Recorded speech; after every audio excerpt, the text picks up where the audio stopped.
Hello friends, once again welcome to your favorite pharma channel Ram Pharma Academy.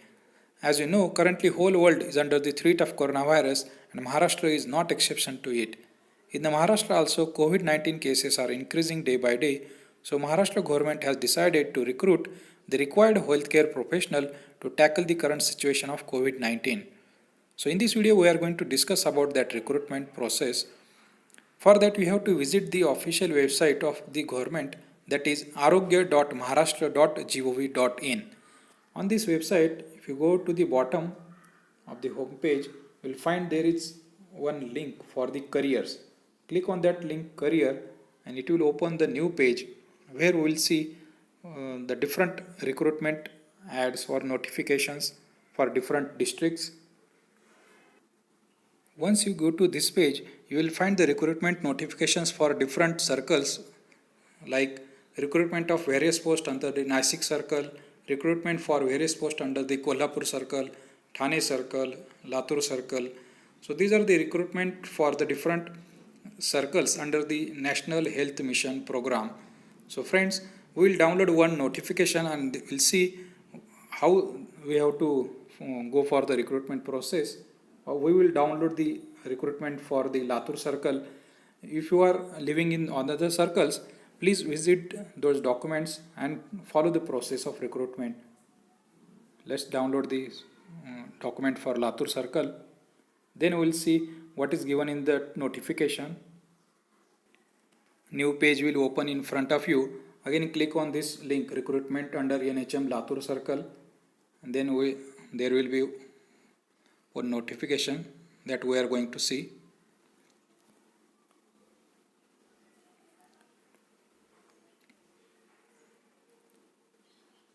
So this is the notification published by the Latur circle for the recruitment under the National Health Mission for the COVID-19 situation. So this notification is actually in Marathi language, so I will read in Marathi. This is for Maharashtra students. राष्ट्रीय आरोग्य अभियानांतर्गत लातूर परिमंडळांतर्गत येणाऱ्या जिल्ह्यांसाठी, लातूर परिमंडळांतर्गत 4 जिल्हे येतात, लातूर, बीड, उस्मानाबाद व नांदेड. कोविड-19 या साथरोगाच्या अंमलबजावणीच्या अनुषंगाने रिक्त असलेल्या पदांची पदभरती प्रक्रिया खालील तक्त्यामध्ये दर्शवल्याप्रमाणे कंत्राटी व करार पद्धतीने मानधन तत्वावर खालील पदांसाठी पात्र उमेदवारांकडून अर्ज मागविण्यात येत आहेत. अपेक्षित रिक्त पदांचा तपशील खालीलप्रमाणे आहे. तर या ठिकाणी आपल्याला दिसत असतील वेगवेगळ्या पदांची नावं दिलेली आहेत. यासाठी लागणारी शैक्षणिक अर्हता, तुम्हाला जो पगार मिळणार आहे, हे मानधन आहे. सो ह्या जे पोस्ट आहेत त्या सगळ्या कशा आहेत, कंत्राटी आणि करार पद्धतीवर आहेत. हेच तुम्ही सगळ्यांनी लक्षात घ्यायला पाहिजे. कोणत्या कोणत्या पोस्ट आहे त्या अंडर आणि काय काय सॅलरी आहे. फिजिशियनची पोस्ट आहे, त्यासाठी सॅलरी आहे 75,000 पर मंथ. ॲनेस्थेटिस्टसाठी आहे 75,000 पर मंथ. मेडिकल ऑफिसरसाठी आहे 60,000 per month. Ayush medical officer असेल त्यासाठी आहे 30,000. त्याच्यानंतर हॉस्पिटल मॅनेजर आहे 35,000 पर मंथ. स्टाफ नर्स असेल 20,000. एक्स-रे टेक्निशियन आहे 17,000. ECG technician 17,000. Lab technician 17,000. Pharmacist 17,000. Store officer 20,000. DEO 17,000. And for ward boys daily wages @ 400 per day. तसंच ते त्या ठिकाणी तुम्हाला दिसत असतील सगळ्यांसाठी लागणारी शैक्षणिक अर्हता पण दिलेली आहे आणि जिल्ह्यानिहाय पदसंख्या दिलेली आहे. जसं की लातूरसाठी जे फार्मासिस्टच्या जागा आहेत त्या आहेत 56 जागा तुम्ही इथं पाहू शकताय. आणि इलिजिबिलिटी क्रायटेरिया जो आहे तो D.Pharm आणि B.Pharm आहे. तर ही रिक्रुटमेंट प्रोसेस कोविड-19ला हरवण्यासाठी आपण महाराष्ट्र गव्हर्नमेंट राबवत आहे. अटी व शर्ती ह्या तुम्ही सर्वांनी प्रॉपरली रीड करायला पाहिजेत, कारण की ही जी प्रक्रिया आहे ती आहे कंत्राटी आणि करार पद्धतीवर आहे.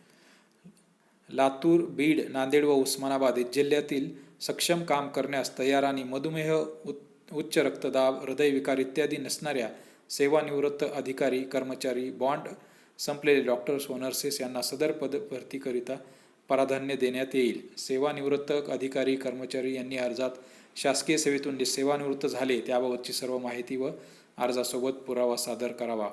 कारण की यांना ऑलरेडी म्हणजे एक्सपिरियन्स असल्यामुळे यांना प्राधान्य देण्यात येईल कम्पेअर टू द फ्रेशर्स.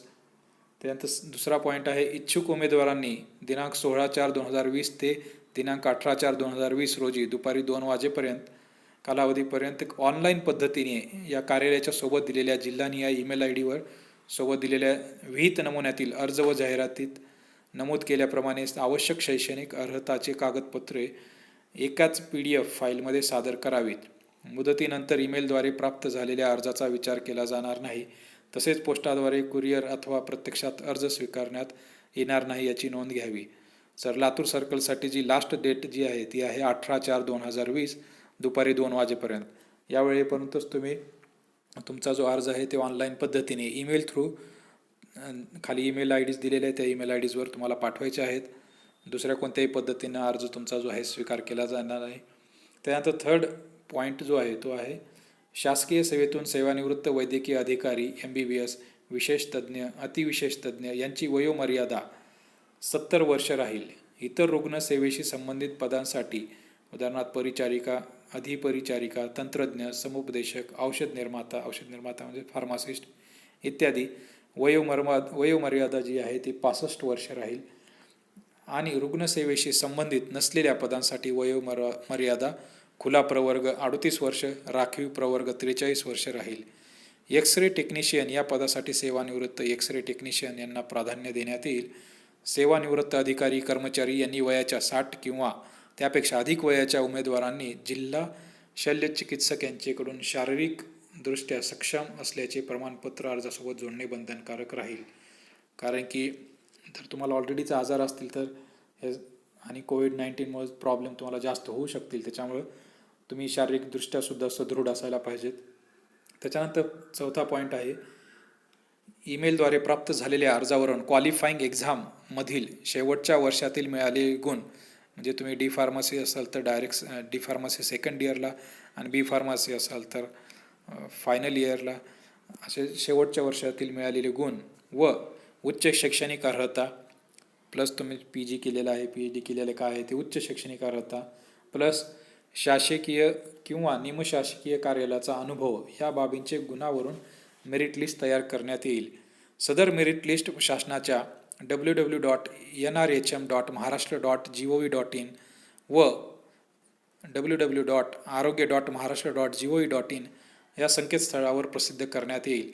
उमेदवारांनी सदरबाबत आक्षेप असल्यास त्याच दिवशी आपले आक्षेप नोंदवावे. तदनंतर प्राप्त आक्षेपांचा विचार करण्यात येणार नाही यांची नोंद घ्यावी. विहित मुदतीत प्राप्त आक्षेपांचा विचार करून अंतिम मेरिट लिस्ट उपरोक्त शासकीय संकेतस्थळावर प्रसिद्ध करण्यात येईल. म्हणजे पहिल्यांदा एक प्रिलिमिनरी मेरिट लिस्ट पब्लिश केली जाईल, त्याच्यानंतर मग फायनल मेरिट लिस्ट पब्लिश केली जाईल. कोणाला जर काही आक्षेप असेल तर तो नोंदवायचा आहे त्याच दिवशी लगेच. आणि यासाठी तुम्हाला काही एक्झाम वगैरे द्यायची नाही. तुमचे जे मेरिट मार्क्स आहेत, मेरिट स्कोअर, तुमचे जे उच्च शैक्षणिक अर्हता असेल किंवा तुम्हाला जर अनुभव असेल या सगळ्या बाबींचा विचार करून एक मेरिट लिस्ट तयार केली जाईल आणि त्या बेसिसवर तुम्हाला हा जॉब दिला जाईल. त्याच्यानंतर पाचवा पॉईंट आहे, निवड झालेल्या उमेदवारांना जिल्ह्यामध्ये स्थापन करण्यात आलेल्या Covid care centre, dedicated Covid health centre, dedicated Covid hospital येथे नियुक्ती देण्यात येईल. तेथील कामकाज पाहणे अनिवार्य राहील. म्हणजे तुम्हाला ही जी रिक्रुटमेंट आहे ती स्पेशली कोविड-19 सिच्युएशनला टॅकल करण्यासाठी असल्यामुळे ज्या ठिकाणी कोविड केअर सेंटर असेल किंवा कोविड हेल्थ सेंटर असेल, डेडिकेटेड कोविड हॉस्पिटल्स असतील त्या ठिकाणी तुमची नियुक्ती करण्यात येईल. 6वा पॉईंट आहे, वरील सर्व पदे कंत्राटी स्वरूपाची व एकत्रित मानधनाची असून कोविड-19 या साथरोगाच्या कालावधी पुरताच असल्याने साथ कमी झाल्यास किंवा रुग्णालयातील कोविड-19 उपचार कक्ष बंद झाल्यास सदरील नेमणूक आपोआप संपुष्टात येईल. त्यासाठी 1 महिन्याची नोटीस दिली जाणार नाही याची नोंद घ्यावी. म्हणजे वर जे पगारी दिलेले आहेत त्या सर्व कशा आहेत, एकत्रित मानधन आहे, पर मंथ नाही आहे ते तुम्ही पाहू शकता या ठिकाणी. दरमहा मानधन आहे ते एकत्रितच आहे पण दरमहा आहे 17,000 फार्मासिस्टसाठी राहील ते. अशा प्रकारे तुम्ही हे सर्व पॉईंट्स जे आहे ते प्रॉपरली रीड करा आणि तुम्हाला जर रिक्रुटमेंटमध्ये पार्टिसिपेट करायचं असेल तर रीड करून जी प्रोसेस दिलेली आहे ती फॉलो करा प्रॉपरली. तुम्ही पाहू शकता या ठिकाणी त्यांनी परत तुम्हाला एक बॉन्ड पण लिहून द्यायचा आहे. निवड झालेल्या उमेदवारांना करारपत्रातील अटी मान्य असल्याबाबत ₹100 बॉन्ड पेपरवर करारनामा पदावर रुजू होताना सादर करावं लागेल. या ठिकाणी तुम्ही पाहू शकता या ईमेल आय डीज दिलेल्या आहेत वेगवेगळ्या जिल्ह्यांसाठी. या ठिकाणी तुम्हाला तुमचा अर्ज जो आहे तो सादर करायचा आहे. उमेदवाराने प्राधान्याने ज्या जिल्ह्यासाठी नियुक्ती हवी आहे त्या जिल्ह्यासाठी अर्ज सादर करावा. जसे की लातूरसाठी आहे लातूर covid19@gmail.com, बीडसाठी आहे बीड covid19@gmail.com. अशा प्रकारेच उस्मानाबाद, नांदेड, लातूर महानगरपालिका आणि नांदेड महानगरपालिका यांच्यासाठी ईमेल आय डीज दिलेले आहेत. या ईमेल आय डीजवर तुम्हाला तुमचा जो अर्ज आहे तो दाखल करायचा आहे.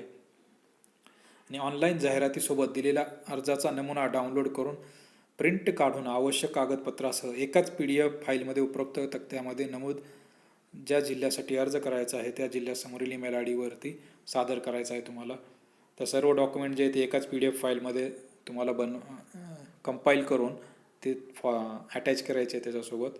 या ठिकाणी तुम्हाला दिसत असेल खाली आता एक फॉर्म पण दिलेला आहे. तो फॉर्म तुम्हाला डाउनलोड करून प्रॉपरली फिलअप करायचा आहे. जसं की तुम्ही पाहू शकता या ठिकाणी पासपोर्ट साईज तुम्हाला फोटो लावायचा आहे. त्याच्यानंतर पदाचे नाव, तुम्हाला ज्या पदाला अप्लाय करायचं आहे, खूप सारे पदांची नाव आहेत. तुमच्या शैक्षणिक अर्हतेनुसार तुम्ही ज्या पदाला एलिजिबल आहेत त्या पदाचं नाव लिहा. पदस्थापना कार्यक्षेत्र, कोणत्या जिल्ह्यामध्ये तुम्हाला इच्छा आहे काम करायची ते लिहा. उमेदवाराचं नाव लिहा. तुमच्या वडिलांचं संपूर्ण नाव लिहा. जन्मतारीख, त्याच्यानंतर राहण्याचा पत्ता, अर्जदाराकडे रहिवासी प्रमाणपत्र आहे का, होय नाही, जे काय असेल त्याप्रमाणे तुम्ही ते करेक्ट इन्फॉर्मेशन भरून तुमचा अर्ज आहे तो सादर करून द्या. अर्जदार विवाहित आहे किंवा नाही हे पण तुम्हाला इथं नमूद करायचं आहे. त्याच्यानंतर शैक्षणिक अर्हता मागवलेली आहे तुमची. तुम्ही D.Pharm, B.Pharm किंवा M.Pharm जे काही तुमचे ग्रॅज्युएशन कोर्सेस वगैरे असतील त्याच्याबद्दल, कोणत्या विद्यापीठातून झालेले किंवा बोर्डातून झालेले आहे, किती मार्क्स मिळालेले आहेत, असे सर्व तुम्हाला माहिती इथं भरायची आहे. त्याच्यानंतर तुमच्याकडे काही अनुभव असेल तर, जर अनुभव असेल तर तुम्हाला प्रिफरन्स दिला जाईल. अनुभवाची साक्षांकित प्रत जोडायची तुम्हाला इथं. कुठं काम केलेलं आहे, किती महिने, किती वर्ष काम केलेलं आहे याचा एक्सपिरियन्स सर्टिफिकेट जे आहे ते तुम्हाला इथं जोडायचं आहे. अर्जासोबत खालील साक्षांकित प्रती जोडल्या आहेत. सर्व कागदपत्रांवरती पृष्ठ क्रमांक नमूद करावा. तर ती PDF फाईल ज्यावेळेस तुम्ही बनवणार आहेत त्याच्यावर तुम्हाला मेन्शन करायचं की कोणत्या पेजवर तुमचं कोणतं डॉक्युमेंट प्रेझेंट आहे. अशा प्रकारे तुम्हाला ही फाईल बनवायची आहे. वर नमूद केलेला तपशील माझ्या माहितीप्रमाणे खरा आणि बरोबर आहे. या पदासाठी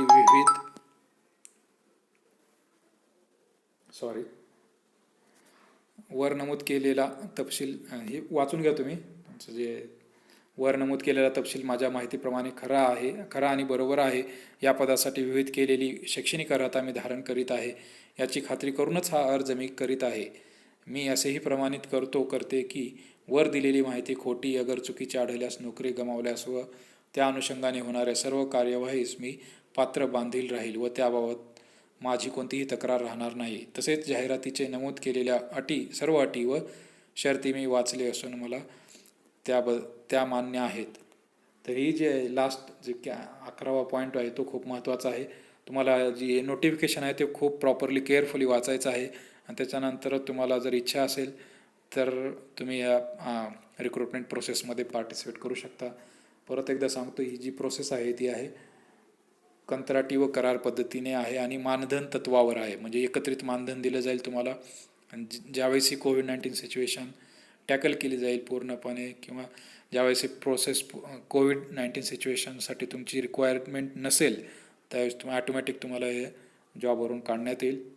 तर अशा प्रकारची ही जाहिरात प्रत्येक सर्कलसाठी निघत आहेत.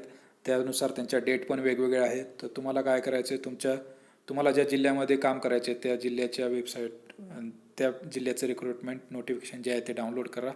या ठिकाणी पाहू शकता तुम्ही 4 जिल्ह्यांसाठी एकच परिमंडळ आहे. जसं की लातूर, बीड, उस्मानाबाद व नांदेडसाठी लातूर परिमंडळ आहे. तसं तुम्ही कोणत्या परिमंडळामध्ये येतात ते तुम्ही पाहून सगळ्या रिक्रुटमेंट नोटिफिकेशन डाउनलोड करून तुम्ही चेक करू शकता. तर तुम्हाला हा व्हिडिओ आवडला असेल किंवा तुम्हाला जर दुसऱ्यांना फॉरवर्ड करायचं असेल तर तुम्ही फॉरवर्ड करू शकता. धन्यवाद.